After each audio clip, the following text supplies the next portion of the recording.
This is continuing coverage of the case against Lori Vallow Daybell from the Hidden Killers podcast and True Crime Today.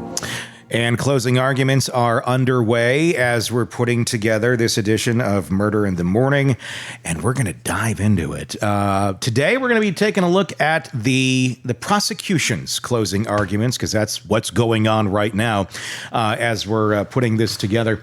As of this second, Lori has not yet testified, but we will have that full audio for you as soon as she is done, as soon as we can get it up for you on the feed as well, uninterrupted. And you'll also have this uninterrupted as well.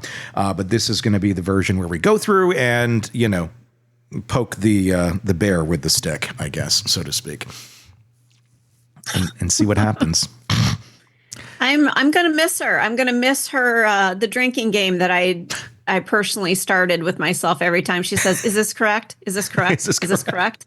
I found myself, after listening to her, listening to myself talk to somebody, and I kept saying, well, is that correct? I'm like, stop, do not do that. I'm one of those people, I'm a sponge. If I'm around somebody who has a Southern accent, I start having a twang. And so I'm a huge sponge in that regard. So listening to her for as many hours as we have, I started picking that up, and I needed to stop now. You don't want to pick up any other traits of Daybell either. That wouldn't be. No, I am not a murderer, and I never will be. Yeah. But just is that correct? Is that correct? Is that correct? Yeah. There's another trial. I mean, if everybody's like, oh, we're not going to get to see more Lori, there unfortunately is another trial. Coming. It's another one. It's going to be coming up right after this. So it's a double feature, everybody. There's a slight intermission by a couple of weeks. Yeah. Time for you to get your popcorn stores, brought back up to snuff. Or for her to be maybe find a comfortable chair. If you found that the one that you're sitting in now is not as comfortable as you'd like, you can get a new chair. There will be time for shipping. Yeah. Or for her to be deemed mentally incompetent, but I don't think that's going to happen. That's not going to happen. That's not going to happen, Tony. They just want to keep putting her out there and spending the taxpayers' money and letting her just make a mockery out of the courts. Starting to wonder if this is turning into like a money laundering scheme. Let's just put her out there. We got to do all this. It's going to cost millions of dollars. We know she's nuts. And we know how this is all going to end. But, what's going on with all the funding? Let's see, is there, weird shit going on here where it's, $80 for an aspirin or something? Well, but wait a second. I mean, they're bringing lunch in every day for the jurors. I mean, not normal. To mention everybody who's working in the court system to actually have a trial going on. There's a lot of money being spent there. But they're bringing lunch in. Are we talking, Subway? Yeah. I mean, every day, is this, what is this? They're not getting what they're having for lunch. They're not getting 5-star. It's probably a variety. There's probably Subway, Chick-fil-A, Applebee's, those sort of things is my guess. I'd be down for that because when I worked at the vet clinic, we got a pizza once a month. Yeah. Yeah. I mean, these people are eating really good in the neighborhood. They are. I know It's so unfair. Do you know how many people bust their asses and get a pizza party once a month? Yeah. I always find that funny in companies where they do that with adults. It's this is what you do with small children. And hey, you earned a pizza party, everybody. Go fuck yourself. That was our reward during COVID is we're going to have pizza brought in for you guys. We had 6 people who were tormented by clients. I had a person throw some shit at me out in the parking lot. But yeah, we'll get you a pizza. Here's some pepperoni to make up for all the abuse. Yeah, you're good. Don't worry about it. A raise? Nah. No. We got pizza. Let's start listening to the prosecution here of Lori Vallow Daybell and hear them lay out reality on reality's terms, unlike what we'll hear from Lori shortly. So let's jump into all this.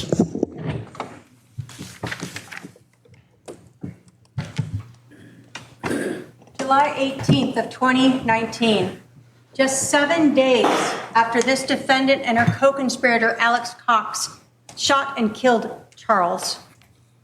This defendant texted her soon-to-be next husband, Chad Daybell, about Charles's life insurance policy. Her words tell us that she was involved in this killing.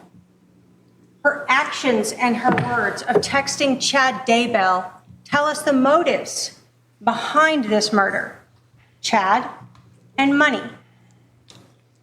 The morning of that 18th of July, Lori Vallow texted Chad and said, quote, "I just got the letter from the insurance company saying that I am not the beneficiary. It's a spear through my heart. Who do you think he changed it to?" Later that day, after she spoke with the life insurance company, she sent Chad another text.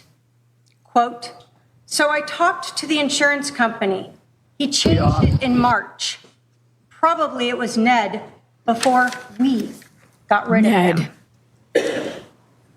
Lori Vallow's words 7 days after Charles was shot and killed tells us that we was her and Alex killing Charles. Why? For that money. But Lori Vallow's plan to kill Charles wasn't just known by her lover, Chad Daybell, and her accomplice and co-conspirator, Alex Cox. It was also known by her brother, Adam. Adam told us that he knew about Lori's beliefs. He knew what she had been saying about Charles's concerns for himself. And he told us that he knew about this plan for an intervention, to talk to a stakeholder. That morning of July 11th, when Charles arrived at Lori's house, as she knew he would, he texted Adam and said, "Al is here." Adam texted back, "They are planning something." He knew. And 3 days later, on Saturday, when Adam finally learned, when his friend Googled Charles, that he had been shot and killed by Alex, Adam told us he went back and talked to his mother, and he confronted her about this. And he told his mother, Lori and Alex conspired to kill Charles. He knew, and he was right. Lori's ex-friend, Christina Atwood, she told you about that very uncomfortable dinner on June 9th, a month before the murder, where Alex Cox was talking about just wanting to kill Charles. He said this multiple times, and this defendant didn't care. In fact, she talked about how she had been drugging Charles. Christina told you she was so disturbed by this, she actually went and saw Lori the next day, June 10th, and told her, "If something happens to Charles, I'm going to have to go to the police." Christina knew. She was right. And Nancy Jo Hancock, now she had just met Charles a few days before, and they had talked and texted and had been on the phone for hours, you heard. Charles had told her all about Lori, the things she was saying, the things she was doing. She told you that she knew that Charles was concerned for his own safety. And she understood the motive. She told Charles the night before, "You probably should just tell Lori that you've changed the beneficiary, that she's no longer going to get that money." Nancy Jo knew, and she was right. Lori Vallow wanted the $1 million, and she wanted Chad Daybell. And she and Alex used that twisted religious beliefs they had so that they could kill the evil, possessed Charles and be like Nephi. The evidence that has been presented in this trial will prove to you beyond a reasonable doubt that this defendant is guilty of conspiracy to commit first-degree murder. So I want to split up my closing into 3 sections. First, I'm going to talk to you about the timeline and the motives in this case and the evidence that supports those. Second, I want to talk to you about the jury instructions and the evidence that's been presented to you in court. I'll remind you that anything the defendant said in her opening was not presented at trial through a witness or through an exhibit, and it is not evidence. Using the evidence that has been presented and admitted at trial, the state will show you how, again, the defendant is guilty beyond a reasonable doubt of this crime. And finally, I'm going to talk to you about those justification defenses, the excuses and the reasons why the defendant would like you to believe that they had a valid basis for shooting and killing Charles on July 11th. And we'll talk about how, in fact, there is no justification for what they happened. What happened that morning was a first-degree premeditated execution of Charles Vallow. So let's go through the evidence.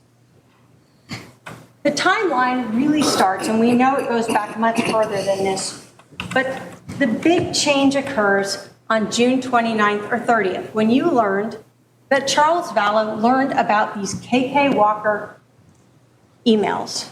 He learned about that affair with Chad. Now he knows Lori is cheating on him. We know that he contacted Chad Daybell about it. He contacted Chad's wife about this. He told Adam about it, and he told the defendant about it. So everyone knew that Charles now knew this. July 9th is now the first time that Charles is going to be coming back to Arizona. We know from the time he learned about that affair, he hadn't been back until this planned visit to see his son, JJ. We know at 1:13 p.m., Charles texts Adam and books him a flight for the next day.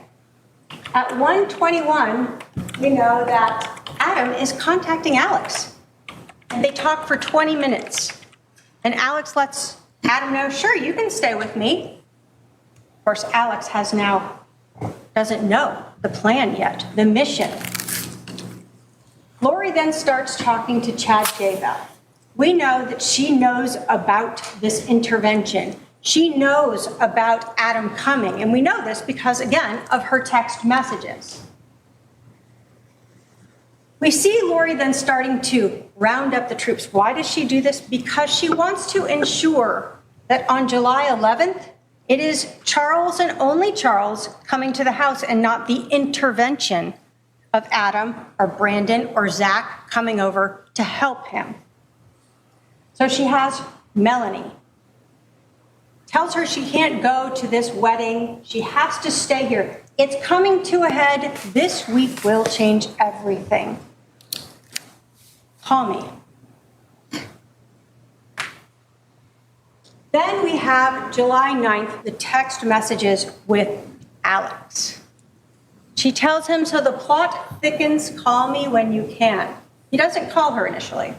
So she sends him another message, this one really letting him know.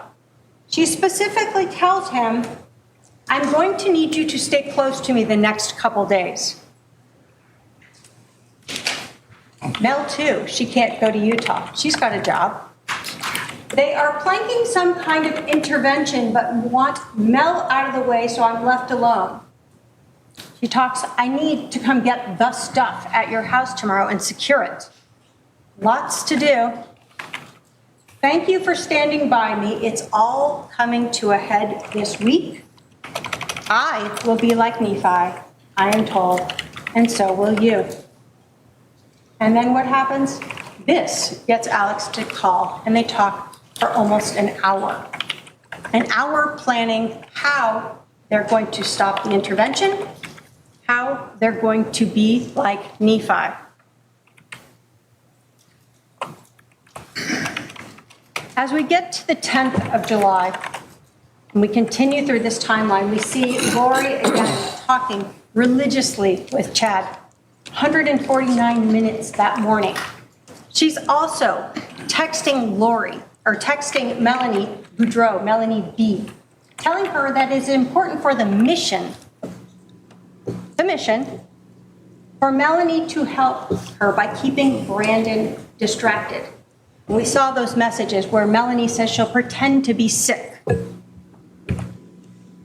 We know that on the 10th, Adam arrives in Phoenix. And now we have Summer helping the defendant, letting her know what is going on with Adam and Zach. Everyone is covered to ensure that Charles will be alone on the 11th. We have the continuing talks with Chad, her soon-to-be husband. As we get into the 10th in the afternoon, we know that per their agreement, Adam calls his brother Alex. Hey, I'm here. Brother doesn't answer. He sends him a text. I'm here. No response. Why? Because the night before, his sister Lori told him, we have a mission. We must be like Nephi. Charles is coming into town. You must stay at my house the night of the 10th so you can be here the morning of the 11th. We also know that Summer gave Lori an out. Hey, you can stay at my house. No one will know where you are. We're going to be out of town. You can hang out here. Lori doesn't take her up on that. She has a mission to do. As the night grows on the 10th, Adam continues to try to reach his brother Alex. Again, no response. And by 45 or so minutes after that last text by Adam, we know Alex is already at Lori's house. He's there with his gun and a garbage bag of some underwear. Why? That gun is important. A loaded weapon, 2 extra magazines of ammunition with him. He is ready for his mission. And again, Summer is updating her, telling Lori that Zach and Adam are still at her house. They're going to go stay at Mimi's. And she even tells him that Adam is still waiting for Alex to get back to him. Still.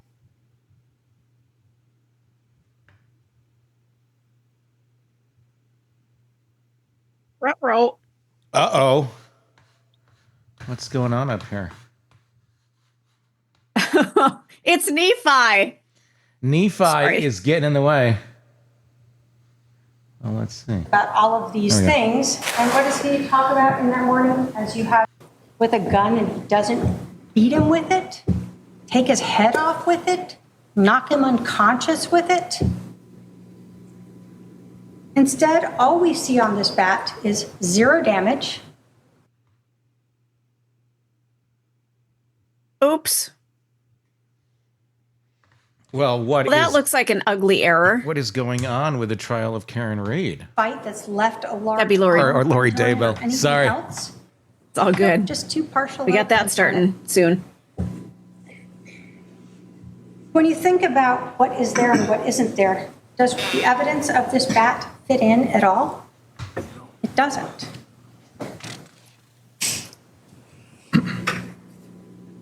We look at Charles's watch.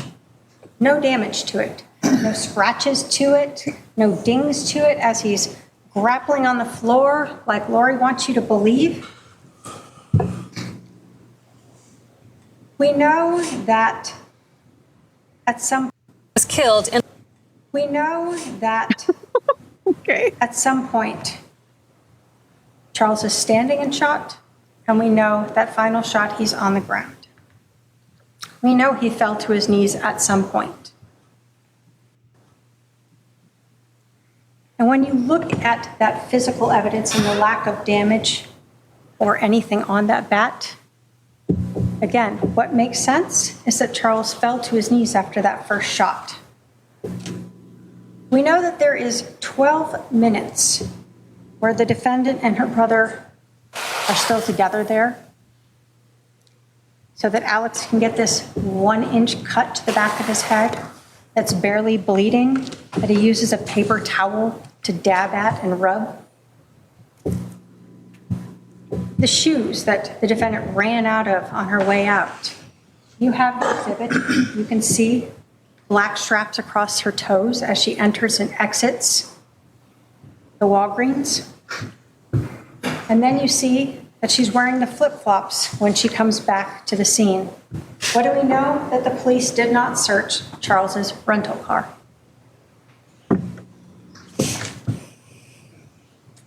Credibility. You are given a credibility instruction and you use it for everyone, including the defendant. You're told that you really evaluate people the same way. You're looking for any inconsistencies in their stories, any reasons why they may have a motive or bias to lie, any prejudice they may have, and then you look at everything in light of reason, common sense, and experience. When you think of the testimony of the people who've come here and talked to you, Christina Atwood, Serena Sharp, Nancy Jo Hancock, Adam Cox, Dr. Bumgardner, the detectives, Robin Smith Scott, Mark Zari, what benefit do these people have in being untruthful to you? They have body cameras, they have prior documents, and they have memories of what this defendant said. But the credibility of Lori Vallow is something you do need to consider. And you start with her demeanor that day, where she wasn't worried about anything when she arrived. Her brother has allegedly been hit in the head with a bat by her husband, who plays semi-pro ball. She doesn't even worry about him. She knows he's not hurt. He's fine. And why does she know that? Because that was staged. When she's there and we see her on body cam arriving, just nonchalant and calm. And I know the defendant wanted to make sure that it was clear that everyone else was calm, but no one else had just allegedly seen their husband get shot and killed by their brother. When you were looking at the reasonableness of her testimony, you have to consider it in the light of reason, common sense, and experience. And the way that she was acting and reacting that day, as well as her own statements, do not fit the evidence, do not fit the physical evidence, and you will see her credibility throughout this whole case has been questionable.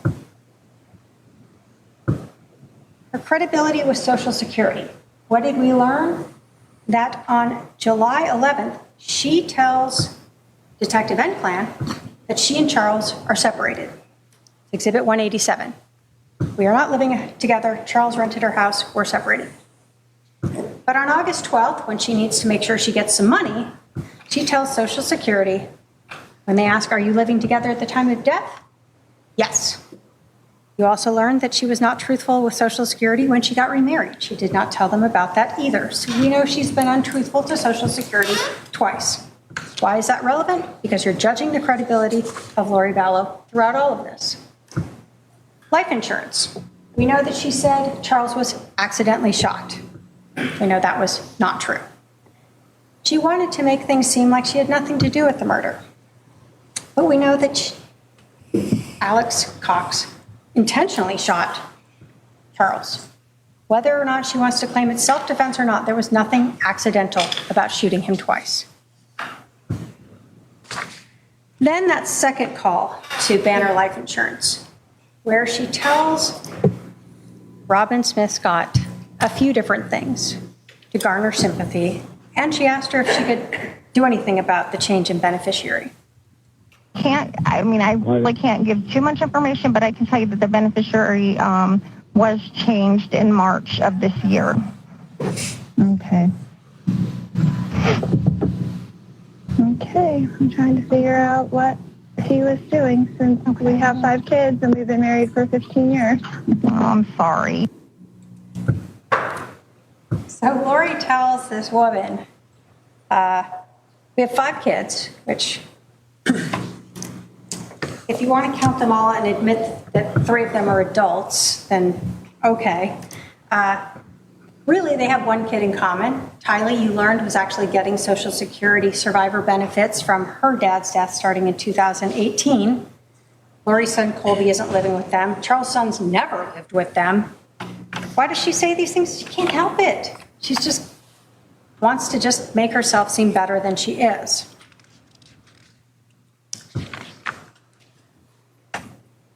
What about the credibility of her interview, even during the police interview? We talked about a few things, but one of the things she told the detective. And I didn't file anything or whatever. And then he filed something against me and said, I'm only going to get supervised visits because I'm crazy and blah, blah, blah, you know, the story. And so I just didn't talk to him for like 30 days and let him take care of him and let him see what I've been doing. So again, she can't even be honest and say 2 months.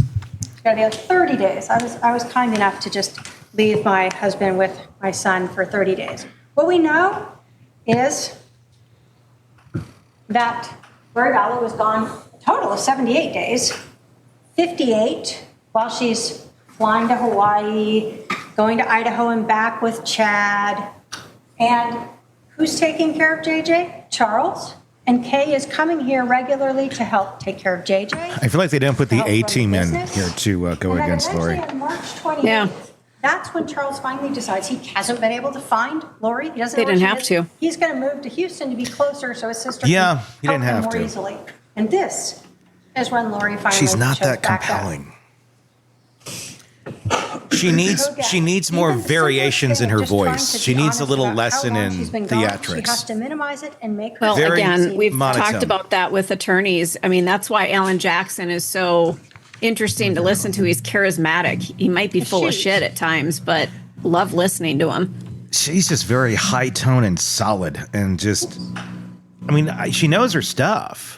But when she was questioning it's Detective not. Penclam, It's annoying. It's boring. she was asking her Yeah, if it was she's caught book in smart. July, Yes. She's getting if all the she right would points need out. It's shoes just to she's go not. take her son You wouldn't want to sit school. through 2 hours But of that. course, what we No. know is that we Need some saw caffeine. early Because eventually, if that's how you're There's coming shoes across, on. the jury is not going to be paying attention as much as if you were boisterous or had the charisma to keep you engaged.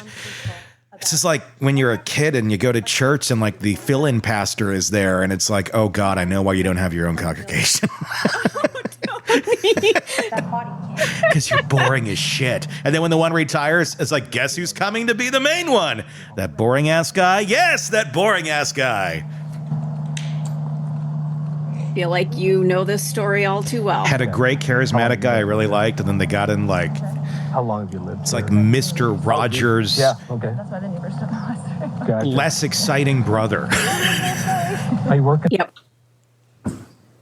So here she is, 47 minutes after leaving the house. I'm betting though the jury Happening already finally knows with what the they're going to detective. do.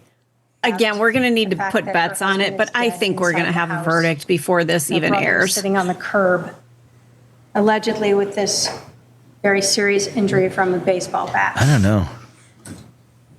When you look at that credibility of I just the want to get the defendants, hell out of there at this you point. have to look at everything together and what fits, again, with the physical evidence and what doesn't.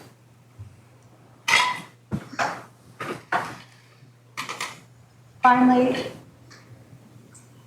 let's talk about the justification defenses. What we know is that Lori Vallow thought she was like Nephi, that she was justified in killing Charles. That her brother, who was supposed to be like her, was also justified in killing Charles. But Lori Vallow is not justified under Arizona law, nor is Alex. So let's go through the different justification defenses. First thing that you have to consider. My girlfriend just texted me and said, your next book needs to be called The Killer Cookbook. You need to put Lori's green chicken chili enchiladas in it. Well, yeah, I can't- I like that idea. I think I might actually do that. That's you being a chef. This is the perfect thing for you to do. I like that idea. Yeah, I do too. Against another in I would buy response that to cookbook. verbal provocation Yeah. alone. I think a lot of people Charles yelling would. and screaming Think at maybe her I'll to work give on his that. phone back does not justify you shooting him. Wonder if Ted Bundy Or- liked to cook. A person is not justified in using or The worst is going to be the Dahmer force chapter. if the Well, I was going to say there could be the Ed perpetrator Gein provokes section. the others. But I'd want to know like what they actually ate. Force. Like what did they like? I want to make it authentic as possible. Like I would actually write Lori and ask for the recipe. Refusing to give it back. Bet she'd give it to you, too. Refusing to give it back. So again, when we look at every one of these defenses, you'll see not only do they not apply, but It's like, Lori, you don't put borax in chicken chili enchiladas. Well, she might. No, Corey Richens might, but Lori Vallow wouldn't. I don't think Drano is an ingredient. That a person, a reasonable person. Well, it can be if you're physical creative force enough. If they believed that deadly And physical evil. force was immediately necessary to protect against another's use or apparent attempted or threatened use of unlawful deadly physical force, and the person used or threatened no more deadly physical force than would have appeared necessary to a reasonable person in this situation. We know that Lori Vallow used Charles's phone to get him to come back inside, and she used his phone to keep him inside and give her brother time to come out and shoot and kill Charles. We know from the physical scene itself that Charles did not use a bat. We know from the physical evidence of Alex's 1-inch cut to his head and the lack of blood or concussion, the lack of damage to the mirrors, the walls, the location of the bat in relation to Charles, they all tell us that Charles did not use a bat. We know that Charles was a semi-professional baseball player. This would not have ended that way if he had had a bat. But even if you somehow think that he did have a bat and he was swinging it at Alex, the defendant, whoever, he still was not justified in shooting him when he was on the ground. It has to be immediately necessary to protect against another's use. When Charles is on the ground and he is shot that second time, there is no threat to anyone. I find it interesting that they're entertaining the idea that he actually even had the bat. Yeah. I thought it was mainly a prop. Counsel, Yeah. I need to give my court reporter a break unless you think you'll be done in the next 5 minutes. Okay, go ahead. Oh, thank When we God. look at the physical evidence, again, we know that Charles was on the ground, shot, and so this is not self-defense. And we know from the physical evidence at the scene, projectile into the floorboard, this is not self-defense. Third party. You're told that a person is justified in using or threatening deadly physical force in defense of a third person, I presume here Lori Vallow. If a reasonable person in this situation would have believed that deadly physical force was necessary to protect against another's use, again, of unlawful deadly physical force against a third person, and they used only what was necessary for a reasonable person under the situation. What do we know? Lori Vallow told Detective Enclan that she wasn't even in the room when she heard the shot, that she had gone around into the kitchen. Who's he protecting at that point? What third person that's no longer there is he protecting? You can't protect against a future, what might happen, or what already occurred. It has to be now. And Lori Vallow herself put herself outside the room when her brother shot Charles. So there is no third-party defense. But again, the same thing applies. Even if you thought so, that second shot removes any possibility of being justified. Crime prevention. This is the exact same thing, only in a slightly different stated way. But like self-defense, it allows a person to use deadly physical force against another to the extent a reasonable person would have believed that deadly physical force was immediately necessary to prevent Charles from committing aggravated assault against Lori Vallow. We know she's not in the room. Even if he had that bat. I think she's got a chance. And then she left the room. That crime is Really? over. Yeah. And again, even if you believe he had the bat, you cannot shoot him while I think he's less on would have been the more ground. and to the point. That is not what crime prevention permits you to execute a person. Finally, Considering she brought nothing to the table, she didn't bring any arguments. You're told that guilt cannot be established by a defendant's mere presence at the crime scene, mere association with another person at the crime scene, or mere knowledge that a crime is being committed. Lori Vallow wasn't just present at this crime scene. She brought her brother to the crime scene. She ensured that he brought a gun with him. She ensured that JJ was outside, and she ensured that Charles stayed inside. She was not merely present. She was a person who was actively participating in this crime. Ladies and gentlemen, we have talked about the evidence in this case. Evidence that was presented to you through witnesses who took the stand and exhibits that were admitted for you to review.